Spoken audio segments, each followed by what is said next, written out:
Imagine un fleuve coulant avec une telle force qu'il creuse de nouveaux chemins à travers les montagnes. Maintenant, imaginez que ce fleuve était vos paroles, façonnant votre destin et débloquant les bénédictions de Dieu. Aujourd'hui, nous allons explorer le pouvoir incroyable de prononcer des bénédictions sur soi-même, guidés par des principes bibliques. En explorant ensemble, nous révélerons comment vos paroles peuvent apporter la vie, l'espoir et la transformation, en alignant votre discours avec les promesses divines. Je vais bientôt diriger une prière puissante avec vous au nom formidable de Jésus. Alors, restez avec nous jusqu'à la fin de la vidéo et soyez ouverts pour accueillir ces bénédictions dans vos cœurs. Les paroles sont très puissantes. Elles ont la capacité de façonner nos vies de manière que nous n'imaginons même pas. Proverbe 18, verset 21, nous dit « La mort et la vie sont au pouvoir de la langue ». Réfléchissez-y un instant. Nos paroles peuvent apporter la vie ou la mort, des bénédictions ou des malédictions. C'est une pensée qui impose le respect, n'est-ce pas? Chaque jour, nous prononçons des milliers de mots. Nous parlons à notre famille, à nos amis, à nos collègues et même à nous-mêmes. Mais combien de fois nous arrêtons-nous pour réfléchir à l'impact de ce que nous disons? Les mots que nous choisissons peuvent élever quelqu'un ou le rabaisser. Ils peuvent inspirer l'espoir ou répandre le désespoir. Et voici la chose incroyable, ils peuvent même changer nos propres vies. Lorsque nous alignons notre discours avec les promesses de Dieu, nous ouvrons la porte à ces bénédictions abondantes. C'est comme accorder une radio sur la bonne fréquence. Lorsque nous prononçons des mots de foi, d'espoir et d'amour, nous nous accordons sur la longueur d'onde de Dieu. Nous invitons sa puissance et sa bonté dans nos vies. La Bible nous enseigne que nos paroles peuvent façonner notre réalité. Elles influencent nos pensées, nos actions et finalement nos résultats. Avez-vous déjà remarqué comment votre humeur change lorsque vous parlez positivement plutôt que négativement? Lorsque nous prononçons des mots de foi et d'encouragement, nous n'affectons pas seulement nos émotions. Nous préparons le terrain pour que Dieu agisse dans nos vies. Affrontons les faits. Le monde peut être un endroit difficile. Nous rencontrons des obstacles, des revers et des déceptions. Mais lorsque nous commençons notre journée en prononçant des paroles positives et pleines de foi, nous posons une base d'espoir et d'attente. Nous nous rappelons la bonté de Dieu et ses promesses. Maintenant, avez-vous déjà pensé que nos paroles sont comme le feu? Dans la Bible, Jacques 3, verset 6 nous dit « La langue aussi est un feu, un monde d'iniquité parmi nos membres. » Cela peut sembler un peu effrayant au début, mais réfléchissons à ce qu'est vraiment le feu. Le feu peut être extrêmement utile. Il apporte de la chaleur par une nuit froide, cuit notre nourriture et illumine l'obscurité. Mais le feu peut aussi être destructeur s'il n'est pas contrôlé. Il peut brûler des forêts et des maisons en quelques heures. Nos paroles sont semblables à cela. Elles ont le pouvoir d'apporter réconfort et chaleur à ceux qui nous entourent, ou elles peuvent se propager comme un feu de forêt, causant chaos et destruction. Lorsque nous prononçons des mots de foi, d'espoir et d'amour, nous créons une atmosphère autour de nous propice à la croissance et à l'abondance. C'est comme entretenir un jardin. Les bons mots sont comme l'eau et la lumière du soleil, aidant tout autour de nous à prospérer. Mais les mots négatifs peuvent être comme des mauvaises herbes, étouffant le bon et rendant difficile la croissance de quelque chose de positif. Rappelons-nous l'histoire d'Élie, priant pour la pluie, trouvée dans Premier Livre des Rois 18. Pour comprendre cette histoire, nous devons savoir ce qui se passait à l'époque. Israël souffrait d'une grave sécheresse depuis 3 ans. La terre était sèche, les cultures échouaient et les gens avaient du mal à survivre. Élie, un prophète de Dieu, venait de remporter une grande victoire contre les prophètes d'un faux Dieu nommé Baal. Il avait montré au peuple que le Dieu d'Israël était le seul vrai Dieu. Après cela, Élie savait qu'il était temps que la sécheresse prenne fin. Il monta donc au sommet du mont Carmel pour prier.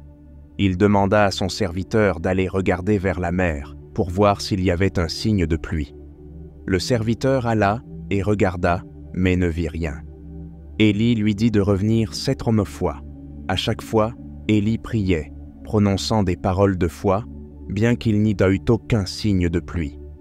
Finalement, à la 7e fois, le serviteur vit un petit nuage, à peu près de la taille d'une main d'homme, s'élever de la mer. Élie sut que c'était la réponse à sa prière. Il dit à son serviteur de prévenir le roi que de fortes pluies allaient arriver. Bientôt, le ciel devint noir de nuages. Le vent se leva et une forte pluie commença à tomber. Les paroles de foi d'Élie, prononcées de manière constante et avec conviction, avaient provoqué un changement massif dans la météo et mis fin à la sécheresse. Cette histoire nous montre le pouvoir incroyable des paroles lorsqu'elles sont alignées avec la volonté de Dieu. Élie ne se contenta pas d'espérer la pluie ou de se plaindre de son absence. Il prononça des paroles de foi, croyant pleinement que Dieu répondrait. Et Dieu répondit de manière spectaculaire. Alors, qu'est-ce que cela signifie pour nous? Cela signifie que lorsque nous reflétons la vérité de Dieu dans notre discours, nous pouvons susciter un changement positif dans nos vies et dans le monde qui nous entoure. Nos paroles peuvent déterminer le cours de nos vies, tout comme les paroles d'Élie ont déterminé la fin de la sécheresse. Réfléchissez-y. Que se passerait-il si nous commencions à prononcer des paroles de foi sur nos situations, même lorsque les choses semblent désespérées? Que se passerait-il si, au lieu de nous plaindre de nos problèmes, nous commencions à déclarer les promesses de Dieu sur eux? Cela ne changera peut-être pas les choses du jour au lendemain, mais avec le temps, ces paroles de foi peuvent créer une atmosphère où des choses positives peuvent se produire. Parlons de parler de vie, mes amis. C'est un concept puissant qui peut tout changer sur la manière dont nous nous voyons nous-mêmes et le monde qui nous entoure. Dans le psaume 103, versets 1 à 2, nous lisons « Bénis l'Éternel, mon âme, et que tout ce qui est en moi bénisse son saint nom. » Avez-vous déjà pris le temps de réfléchir à ce que David fait ici? Il ne fait pas seulement l'éloge de Dieu, il se parle à lui-même en disant à son âme de bénir l'Éternel. C'est un excellent exemple de la façon de prononcer des bénédictions sur nous-mêmes. David comprenait l'importance de l'auto-affirmation. Il savait que parfois, nous devons nous rappeler la bonté de Dieu, même lorsque nous n'en avons pas envie. C'est comme s'il se donnait un discours de motivation, mais axé sur le caractère et la fidélité de Dieu. Maintenant, soyons honnêtes. Nous avons tous cette petite voix dans notre tête, qui parfois dit des choses peu agréables. Vous savez de quoi je parle. La voix qui nous dit que nous ne sommes pas assez bons, assez intelligents ou assez dignes. Mais que se passerait-il si nous commencions à remplacer ce discours intérieur négatif par des déclarations de la bonté de Dieu? Et si, au lieu d'écouter nos doutes et nos peurs, nous commencions à parler de la vérité de Dieu sur nos vies? Lorsque nous faisons cela, quelque chose d'étonnant se produit. Nous commençons à voir un véritable changement en nous. C'est comme planter des graines dans un jardin. Au début, vous ne verrez peut-être pas beaucoup de choses se passer à la surface. Mais en dessous, ces graines prennent racine et poussent. De la même manière, lorsque nous parlons régulièrement de vie sur nous-mêmes, nous plantons des graines de foi, d'espoir et d'amour dans notre cœur. Et avec le temps, ces graines grandissent et nous transforment de l'intérieur. Maintenant, vous vous demandez peut-être, mais comment savoir ce qu'il faut dire? C'est là que le Saint-Esprit intervient. Lorsque nous invitons Dieu dans ce processus, son Esprit nous guide. Il nous aide à comprendre la volonté de Dieu et ses promesses pour nos vies. Il nous rappelle la vérité dans la parole de Dieu et nous montre comment l'appliquer à nos situations. Le Saint-Esprit est comme un ami de confiance qui vous dit toujours la vérité, même quand elle est difficile à entendre. Mais cet ami sait aussi exactement ce dont vous avez besoin d'entendre pour vous encourager et vous édifier. C'est ce que fait le Saint-Esprit lorsque nous demandons des conseils pour prononcer des bénédictions sur nous-mêmes. Il nous aide à aligner nos paroles avec le cœur de Dieu pour nous. Lorsque nous faisons de parler de vie une habitude, nous commençons à cultiver une mentalité de gratitude et de positivité. C'est comme si nous entraînions notre esprit à chercher le bon dans chaque situation. Au lieu de nous concentrer sur ce qui ne va pas, nous commençons à voir ce qui va bien. Au lieu de nous attarder sur nos problèmes, nous commençons à voir des opportunités pour que Dieu agisse dans nos vies.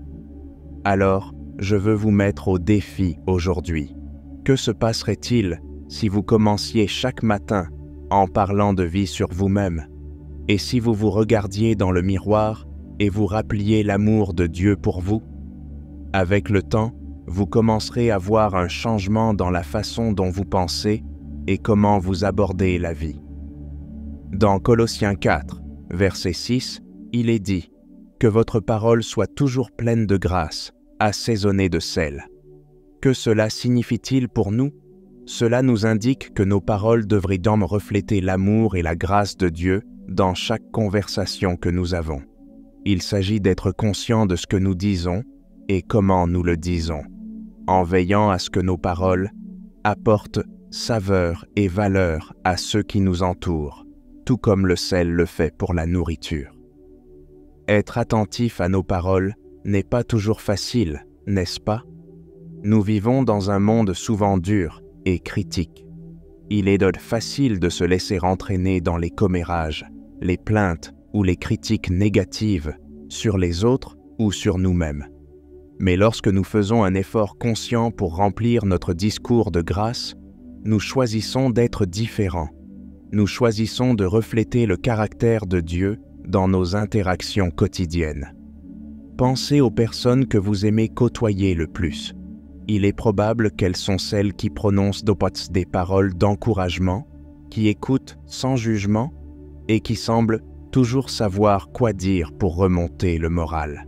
C'est ce à quoi ressemble une conversation pleine de grâce, assaisonnée de sel, et c'est ce que Dieu nous appelle à faire dans notre vie quotidienne. Vous souvenez-vous de l'histoire de la femme surprise en adultère trouvée dans Jean 8? Pour comprendre cette histoire, nous devons savoir qu'à l'époque de Jésus, l'adultère était considéré comme un crime grave, punissable de mort selon la loi de Moïse. Un jour, alors que Jésus enseignait dans le temple, un groupe de chefs religieux amena une femme devant lui. Ils dirent qu'elle avait été surprise en flagrant délit d'adultère et, selon la loi, elle devait être lapidée. Ils cherchaient à piéger Jésus pour voir s'il violerait la loi de Moïse ou contredirait ses propres enseignements sur la miséricorde et le pardon. Jésus ne répondit pas immédiatement. Au lieu de cela, il se baissa et commença à écrire sur le sol avec son doigt. Lorsque les leaders continuèrent à l'interroger, Jésus se leva et leur parla. Ses paroles ont été un peu nombreuses, mais pleines de sagesse et de grâce. Il défia quiconque sans péché de jeter la première pierre. Puis, il se remit à écrire sur le sol. Un à un, les accusateurs partirent, des plus âgés aux plus jeunes, jusqu'à ce que seul Jésus et la femme restent. Jésus parla alors à la femme. Ses paroles n'étaient omis pas de condamnation, mais de compassion et d'espoir. Il ne minimisa pas son péché, mais il ne la condamna pas non plus. Au lieu de cela, il lui donna une chance de recommencer, de se détourner de sa vie ancienne et de vivre différemment. Avec quelques mots, Jésus transforma la vie de cette femme, passant de la peur et de la honte à l'espoir et à de nouveaux commencements. Cela nous montre le pouvoir incroyable de parler avec grâce. Jésus aurait pu condamner la femme ou critiquer les leaders hypocrites. Au lieu de cela, il choisit des paroles qui mirent la vérité en lumière et offrirent miséricorde à quelqu'un en désespoir de cause. Ces paroles changèrent non seulement une vie, mais potentiellement beaucoup d'autres ce jour-là. Alors, comment pouvons-nous appliquer cela dans nos vies? Cela commence par être intentionnel dans notre discours. Avant de parler, nous pouvons faire une pause et nous demander « Ces mots sont-ils pleins de grâce? Apporteront-ils de la vie? Ou détruiront-ils? Reflètent-ils l'amour de Dieu ?» Il s'agit de choisir de prononcer des bénédictions sur les autres, même lorsque ce n'est pas facile. Être intentionnel dans notre discours nous aide à devenir des instruments de la grâce et de l'amour de Dieu. Il ne s'agit pas d'être parfait ou de ne jamais dire quelque chose de mal. Il s'agit de choisir constamment de parler des mots qui offrent de l'espoir plutôt que du désespoir. Parlons de l'impact de nos paroles sur nos relations. Dans Éphésiens 4, verset 29, il est dit « Qu'aucune parole mauvaise ne sorte de votre bouche ». Ce verset nous rappelle l'énorme impact que nos mots peuvent avoir sur les personnes autour de nous. C'est comme si nous tenions un outil puissant chaque fois que nous ouvrons la bouche pour parler. Avez-vous déjà dit quelque chose que vous auriez voulu pouvoir reprendre? Ou peut-être que quelqu'un vous a dit quelque chose qui vous a marqué longtemps, que ce soit positif ou négatif. C'est parce que les mots ont le pouvoir de construire ou de détruire. Parler avec gentillesse et compassion n'est pas toujours facile, surtout lorsque nous sommes fatigués, stressés ou contrariés. Mais lorsque nous faisons l'effort de le faire, nous reflétons le caractère de Dieu. Pensez à la façon dont Dieu nous parle à travers sa parole. Même lorsqu'il nous corrige, c'est toujours fait avec amour et pour notre bien. Lorsque nous parlons aux autres de cette manière, nous leur montrons un aperçu de l'amour de Dieu à travers nos actions. Répondre avec gentillesse, même lorsque c'est difficile, peut en réalité renforcer nos relations. Cela ouvre la porte à une communication honnête et à une compréhension mutuelle. Cela montre à l'autre personne que nous valorisons la relation plus que d'avoir raison ou de nous venger. C'est plus facile à dire qu'à faire, et transformer notre discours n'est pas quelque chose qui se fait du jour au lendemain. Cela demande de la pratique et de l'intention. Mais à mesure que nous y travaillons, nous commencerons à voir des connexions plus profondes se former dans nos relations. Nous pourrions remarquer que les gens sont plus ouverts avec nous, que les conflits se résolvent plus facilement, ou qu'il y a simplement une ambiance plus positive dans nos interactions. Voici un défi pour vous. Essayez de passer une journée entière à vous concentrer sur des paroles uniquement gentilles et encourageantes avec toutes les personnes que vous rencontrez. Faites attention à l'impact que cela a sur vos interactions. Les gens réagissent-ils différemment? Vous sentez-vous différent? Vous pourriez être surpris de l'impact que ce simple changement peut avoir. Lorsque nous pensons aux bénédictions, nous nous concentrons souvent sur un domaine de la vie. Mais le désir de Dieu pour nous est un bien-être complet. Dans 3 Jean 1, verset 2, nous lisons « Je souhaite que tu prospères à tous égards et sois en bonne santé. » Ce verset nous montre que Dieu se soucie de tous les aspects de notre vie, notre santé spirituelle, nos émotions, notre bien-être physique et nos relations. Parler de bénédiction sur tous ces domaines de notre vie est très important. C'est comme arroser un jardin. Vous ne pouvez pas simplement arroser un coin et attendre que tout le jardin prospère. De la même manière, nous devons insuffler la vie et les bénédictions dans chaque partie de notre vie. Pensez à votre vie un instant. Y a-t-il des domaines où vous avez négligé de parler des bénédictions? Peut-être vous concentrez-vous sur votre carrière, tout en oubliant votre santé physique. Ou peut-être investissez-vous dans vos relations, mais négligez votre croissance spirituelle. Dieu veut que nous prospérions dans tous les domaines, pas seulement dans un ou deux. Il y a une histoire puissante dans la Bible qui montre l'importance de parler des bénédictions globales. Elle se trouve dans Genèse 49, où Jacob bénit ses fils et leurs futures tribus. Jacob était le fils d'Isaac et le petit-fils d'Abraham, par lequel Dieu avait promis de bénir toutes les nations. Jacob avait 12 fils, qui deviendraient là les pères des 12 tribus d'Israël. À l'approche de la fin de sa vie, Jacob rassembla ses fils autour de lui. Il savait que ces paroles façonnent non seulement leur vie, mais aussi l'avenir de leurs descendants. Un à un, il parla à chaque fils, les bénissant et prophétisant sur leur avenir. Ces paroles n'étaient pas simplement des mots agréables, elles étaient des déclarations puissantes qui allaient y façonner le destin de tribus entières. Les bénédictions de Jacob étaient des spécifiques et globales. Il parla de leurs traits de caractère, de leur rôle futur et des défis et victoires qu'ils rencontreraient. Pour certains, comme Judas, il proclama le leadership et la force. Pour d'autres, il parla de leur diligence et de leur service. Chaque bénédiction était unique, adaptée au fils individuel et à la tribu qui naîtrait de lui. Ces paroles, prononcées par un père sur ses fils, résonneraient à travers les générations, façonnant l'identité et le but du peuple israélite. Vous voyez, Jacob ne se concentra pas seulement sur un aspect. Il aborda leur caractère, leur travail, leurs relations et leur héritage spirituel. De la même manière, lorsque nous parlons de bénédiction sur nos vies et celles des autres, nous devons viser à être complets. Lorsque nous prononçons des bénédictions de plénitude, de restauration et d'abondance, nous déclarons la vérité de Dieu sur nos situations.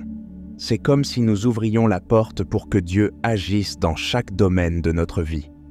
Faire des déclarations quotidiennes de bénédiction nous aide à rester en accord avec la volonté et les desseins de Dieu pour nos vies. C'est comme accorder un instrument. Plus nous le faisons, plus nous sommes en harmonie avec les plans de Dieu pour nous. Ces déclarations nous rappellent qui est Dieu, qui nous sommes en lui, et ce qu'il nous a promis. Parlons de la mise en pratique de la parole de Dieu dans nos vies. Dans Ésaïe 55, verset 11, Dieu nous dit « Ainsi en est-il de ma parole qui sort de ma bouche. Elle ne retourne pas à moi sans effet, sans avoir exécuté ma volonté et accompli mes desseins. » C'est une promesse puissante, mes amis. Cela signifie que lorsque nous proclamons la parole de Dieu, ce n'est pas juste des paroles en l'air. Elle est vivante et active, œuvrant pour accomplir sa volonté dans nos vies et dans le monde autour de nous.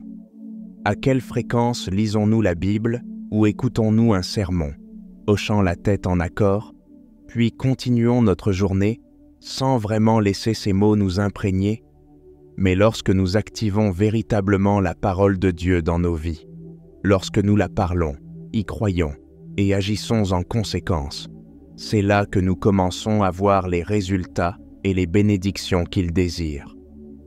Souvenez-vous de l'histoire de Jésus apaisant la tempête que l'on trouve dans Marc 4. Mettons-nous dans le contexte. Jésus avait enseigné de grandes foules toute la journée et à l'approche du soir, il suggéra à ses disciples de traverser de l'autre côté du lac. Alors qu'ils partaient en bateau, Jésus, épuisé par une longue journée de ministère, s'endormit à l'arrière du bateau. Soudain, une tempête furieuse se leva. Le vent hurlait, les vagues déferlaient sur le bateau, et il commençait à se remplir d'eau. Les disciples, dont beaucoup étaient des pêcheurs expérimentés, étaient terrifiés. Ils pensaient qu'ils allaient mal se noyer. Dans leur panique, ils réveillèrent Jésus. Ils ne comprenaient même pas comment ils pouvaient dormir à travers une tempête aussi violente. Jésus se leva, fit face au vent et aux vagues, et leur parla. Avec seulement quelques mots, il ordonna à la tempête de se calmer. Immédiatement, le vent cessa et la mer devint complètement calme. Ce récit nous enseigne le pouvoir incroyable de la parole de Dieu lorsqu'elle est prononcée avec autorité et foi. Jésus ne paniqua pas, il ne tenta pas de vider l'eau du bateau. Il parla simplement, et la nature obéit. Ce même pouvoir est à notre disposition lorsque nous proclamons la parole de Dieu sur nos circonstances. Vous pourriez penser, mais je ne suis pas Jésus, je ne peux pas calmer les tempêtes avec mes paroles. Et vous avez raison, nous ne sommes pas Jésus. mais en tant que ses disciples, nous avons reçu l'autorité pour parler sa parole dans nos situations. Lorsque nous faisons face à nos propres tempêtes, qu'il s'agisse de problèmes de santé, de difficultés financières, de problèmes relationnels ou de tout autre défi, nous pouvons proclamer les promesses de Dieu sur elles. Aborder chaque jour avec foi et une bouche remplie de bénédictions peut véritablement transformer nos expériences. Au lieu de nous lever en redoutant ce qui pourrait mal tourner, nous pouvons commencer notre journée en déclarant la bonté et la fidélité de Dieu sur nos vies. C'est comme revêtir une armure spirituelle avant de nous engager dans le monde. Souvenez-vous, mes amis, que la parole de Dieu est puissante. Elle a recréé l'univers, apaisé les tempêtes, et elle peut aussi transformer votre vie. Ne la gardons donc pas enfermée dans nos Bibles ou dans nos esprits. Prononçons-la, croyons-la, et observons comment les promesses de Dieu prennent vie dans notre monde. Aujourd'hui, je vous mets au défi de trouver une promesse dans la parole de Dieu qui parle à votre situation. Notez-la, proclamez-la à haute voix et gardez-la dans votre cœur tout au long de la journée. Que vous soyez confronté à une petite contrariété ou à un grand obstacle, déclarez la vérité de Dieu sur cela. Vous pourriez être surpris de voir comment votre perspective change et comment Dieu agit en réponse à vos paroles pleines de foi. Maintenant, à tous ceux qui entendent ma voix, poursuivons le réconfort et les conseils que seul notre Seigneur peut offrir. Priez avec moi pour accueillir la grâce qui accompagne cette prière sincère. Sauveur miséricordieux, nous te remercions pour le don de la vie et pour les innombrables bénédictions que tu nous accordes chaque jour. Alors que nous nous rassemblons en ta présence, nous cherchons à t'honorer par nos paroles et nos actions. Nous prions pour la guérison et la restauration de nos relations. Là où il y a eu des conflits et des malentendus, apporte ta paix et ta réconciliation.